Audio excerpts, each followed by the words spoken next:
1, 2, 3. People like myself want to save the integrity of the sport. We want to keep the sport the same but make it safer. What started as a simple solution to making helmets more comfortable quickly evolved into something much more. Introducing Sport Shieldz, the padded protective skull cap. Not only could we make the helmet more comfortable if we picked the right padding, but we could also increase maybe the helmet's protective characteristics by helping the helmet conform better to the head. The cap in turn serves two purposes. The first helping the ordinary helmet conform to the unordinary head, and the second providing added cushion to protect your skull. After a series of impact tests with different types of padding, Jennings and his colleagues settled on XRD padding, which uses open cell technology. I got two pool balls here, and as I drop this pool ball on this padding is doing what it's supposed to do. It's absorbing the energy, but it's absorbing the energy down to the host, and that's what you can hear it hitting, as you can hear it making contact with the host. And this padding here, what's happening is when the ball is dropped on this padding, the energy is redirected outward. So if I do them both at the same time,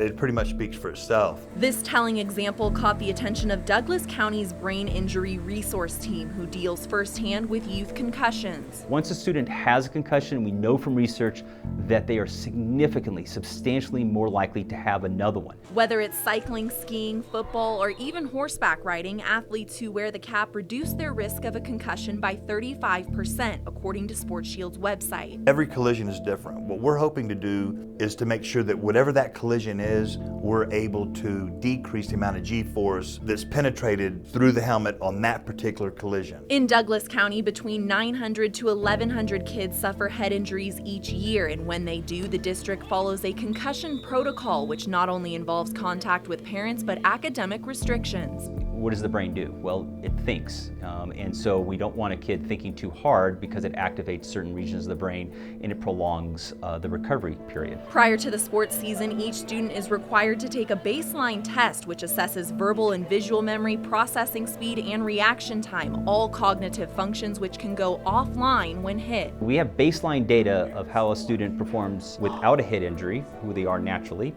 If they do get hit, then we compare their baseline performance with their post-injury performance. Students can't return to action until their cognitive skills are back to normal. The company says the Sport Shieldz cap is not only effective for athletes, but can also be multi-use. Preliminary trials with special needs kids, especially those with autism, are proving promising. Gives us a chance when a student becomes emotionally or frustrated, we can actually get to them before they start hurting themselves, banging their heads or hitting themselves in the head. I found a disease that no one has ever seen. Movies like Will Smith's Concussion and the $1 billion lawsuit brought forth by former players against the NFL have brought conversation about concussions and the lasting effects of head injuries to the forefront. The earlier group of professional football players did not fully understand. They didn't have a full informed consent. I think the earlier group may have known that there may have been some consequences to hitting your head over and over again, but they may have also thought, some of them, that once I'm healed up, like a sprained ankle.